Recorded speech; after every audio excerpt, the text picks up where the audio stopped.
MBBS government seat సాధించిన కుమారి నకిరకంటి ప్రియాంక ఒక దళిత కుటుంబం నుంచి వచ్చిన మన గ్రామం గర్వపడే విధంగా గవర్నమెంట్ సీటు సాధించి ఈరోజు ఆర్థికంగా ఇబ్బందులు ఉన్న పరిస్థితిలో మన గ్రామ విలేజ్ డెవలప్మెంట్ కమిటీ దగ్గరకు వచ్చి పరిస్థితి తెలియజేసినప్పుడు మీకు తోడుగా విలేజ్ డెవలప్మెంట్ అన్నప్పుడు భౌతికమైన డెవలప్మెంట్లో మనం ఏదో డెవలప్ చేసేది కాదు, విద్య ద్వారా ఏది పరిపూర్ణమైన డెవలప్మెంట్ ఉంటుందని ఆ విధంగా ఆమె చదువుకునే చదువులో సగభాగమైన ఖర్చును విలేజ్ డెవలప్మెంట్ కాబట్టి ఈ 5 ఏళ్ళు సహకారంగా ఉంటుందని తెలియజేయడం ద్వారా దానికి తోడుగా ఈ కార్యక్రమానికి మన గ్రామ స్వయం సేవా సమితి కూడా తోడ్పడి ఈ కార్యక్రమంలో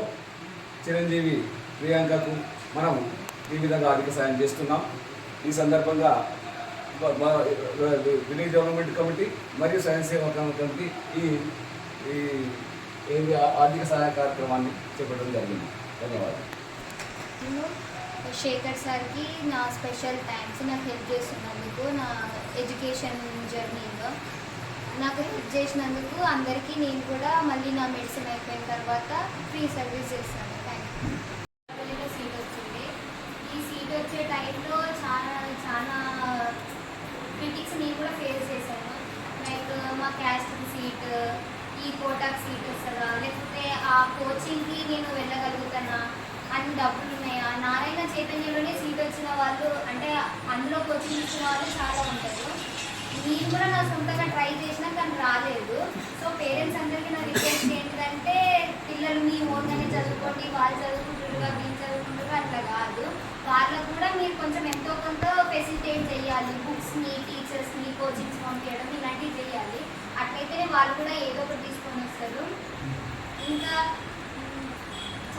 చదివి వాళ్ళ ఎఫర్ట్స్ పెట్టి వాళ్ళు సక్సెస్ అయిన తర్వాత కూడా ఫైనాన్స్గా నా వల్ల కాదేమో, ఫీజు పే చేసుకోలేమేమో అని భయపడి కూడా పేరెంట్స్ ఆపేస్తారు పిల్లల్ని. అంత పెద్ద కోర్స్ ఎందుకు, అదెందుకు అని. కానీ అట్లా కాకుండా మీ కష్టం మీరు పడితే, మీ పిల్లల కష్టం వాళ్ళు చదవడానికి వాళ్ళు పడితే తర్వాత ఏదో ఒక రకంగా నాకు ఇప్పుడు శేఖర్ సార్ బీడీసీ హెల్ప్ చేసినట్టు వాళ్ళకు కూడా ఏదో ఒక రకంగా హెల్ప్ వస్తుంది. సో ఎవరి ఎఫర్ట్స్ వాళ్ళు పెట్టండి. నేను ఫీజు కట్టుకోలేము 5 years వరకు కానీ మా డాడీ, నేను, నా ఫ్యామిలీ భయపడ్డాం. సార్ నాకు హెల్ప్ చేస్తా అన్నారు. దానికి బీడీసీ సార్కి నా స్పెషల్